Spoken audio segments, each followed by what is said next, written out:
Hello student, कैसे हैं आप लोग? आप लोग सोच रहे होंगे इंग्लिश में 95% से या 95 से परसेंट से ज़्यादा मार्क्स कैसे लाएं। और इसके लिए मैं आपको एक सिंपल सा प्लान बताता हूँ। ग्रामर जो कि 10 नंबर का है, अगर 10 में 10 नंबर आप ले आते हैं तो आपको काफ़ी मदद मिलेगा 95 प्लस लाने में।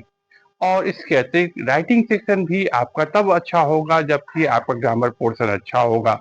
इसलिए आप ग्रामर पोर्शन को थोड़ा सा इम्प्रूव कीजिए। आज मैं आप लोगों के लिए लेकर आया हूँ नरेशन, जो कि आपकी सिलेबस का सबसे डिफिकल्ट टॉपिक है और इसे बहुत आसानी से 5 मिनट के अंदर मैं समझाने की कोशिश करता हूँ। इसमें जो मेन मुख्य रूल है सब नियम को समझना, उसको समझ लेंगे तो किसी भी तरह का डिफिकल्ट नरेशन आपके आपके से आसानी से बनेगा। और ये आपको कन्वर्सेशन के फॉर्म में रहता है। 2-3 क्वेश्चन इससे निश्चित रूप से रहता है। तो आइए नरेशन को समझते हैं। नरेशन का मतलब सीधा होता है किसी के द्वारा कहे गए बात को कहना ही नरेशन कहलाता है। पहली बात, narration means to narrate something said by someone. अब देखिए, जिसे कहते हैं डायरेक्ट से इनडायरेक्ट नरेशन को बदलने में, डायरेक्ट नरेशन में हमेशा इन्वर्टेड कोमा का यूज होता है और इनडायरेक्ट नरेशन में इन्वर्टेड कोमा का यूज नहीं होता है।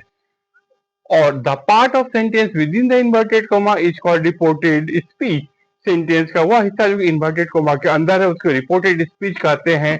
And the verb outside the inverted coma is called reporting verb. और वह वर्ब जो कि इन्वर्टेड कोमा के बाहर है उसको हम रिपोर्टिंग वर्ब कहेंगे। तो इसमें हम लोग क्या देखते हैं, जैसे the teacher says to me John is ill, the teacher tells me that John is ill, ये इनडायरेक्ट नरेशन हो गया। इसमें से टू की जगह हम लोग टेल्स का प्रयोग करेंगे।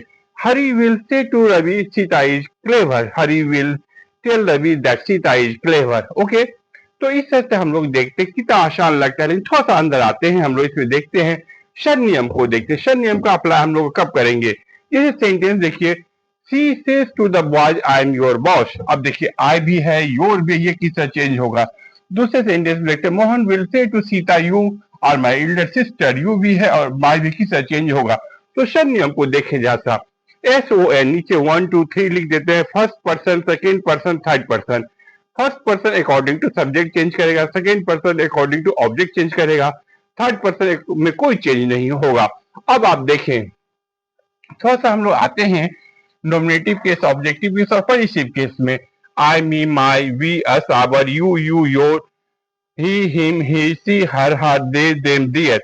अब सेंटेंस देखिए, she says to the boys I am your boss. ये आपका सब्जेक्ट हुआ, यह ऑब्जेक्ट हुआ। अब यहाँ हम लोग कैसे चेंज करें, शन नियम को कैसे चेंज करें, इसको जरा ध्यान से सुनिए। यह आई फर्स्ट पर्सन में है, फर्स्ट पर्सन जैसा कि शन नियम यहाँ कह रहा है first person according to subject. Subject होता है चेंज किया, सब्जेक्ट यहाँ पर सी है और आई किस केस में है, तो यह नॉमिनेटिव केस में है और सी का नॉमिनेटिव केस भी सी ही होगा।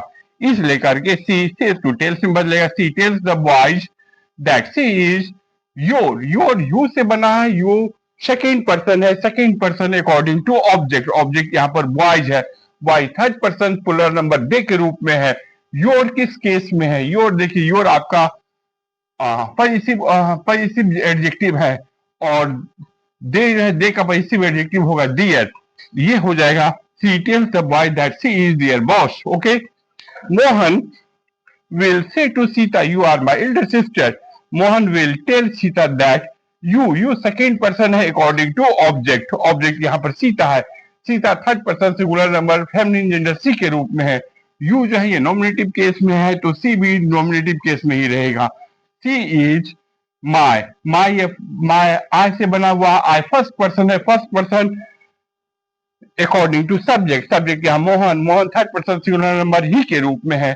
माई यहाँ किस केस में, माई यहाँ पे आपको पॉजिटिव एडजेक्टिव है तो ही का पॉजिटिव एडजेक्टिव हीज होगा, तो that she is his elder sister.